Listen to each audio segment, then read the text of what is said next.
এটি বাংলাদেশ কৃষি গবেষণা ইনস্টিটিউট আঞ্চলিক কার্যালয় কুমিল্লার গবেষণা মাঠে। এখানে মূলত বাড়ি তিল ৬ এর একটি প্রদর্শনী এখানে।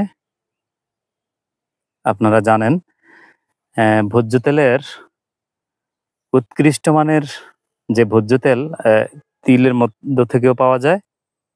যদিও আমরা ভোজ্য তেল হিসেবে সরিষার তেলটাকে বেশি প্রাধান্য দেই, কিন্তু তিল থেকেও আসলে তেল হয়। এটা অত্যন্ত উন্নত মানের তেল। তবে আমাদের দেশে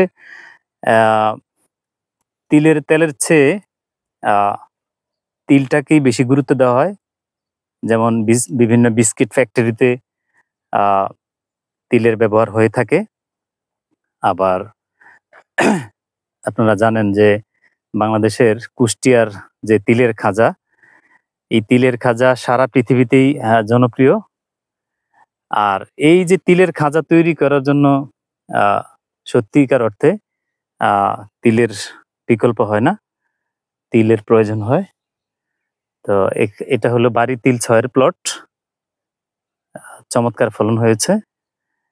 আর আমাদের দেশে তিলের বিশেষ করে গ্রাম বাংলার মায়েরা তিলের পিঠাপুলি করতে খুবই পছন্দ করেন।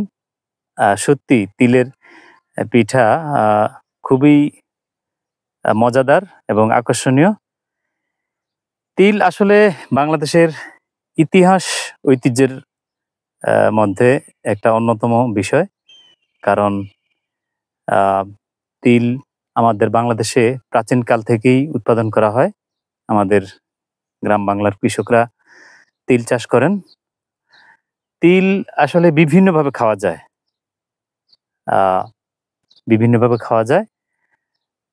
তিলের অনেক বাজার মূল্য রয়েছে, যার কারণে বাংলাদেশের কৃষকদের মধ্যে তিলের চাষ আস্তে আস্তে জনপ্রিয় হয়ে উঠছে। তো আসুন আমাদের যে খালি জায়গাগুলিকে ফেলে না রেখে আমরা এভাবে বাড়ি তিল ৬ বা বিনা তিল ২ আমরা চাষ করতে পারি। করলে আর্থিকভাবে সমৃদ্ধি অর্জন করা যাবে। সবাই ভালো থাকবেন। আমার ভিডিওটা অন্যদেরকে দেখার সুযোগ করে দেন, শেয়ার করে দেন এবং লাইক, কমেন্টস আপনাদের কাছ থেকে আশা করছি।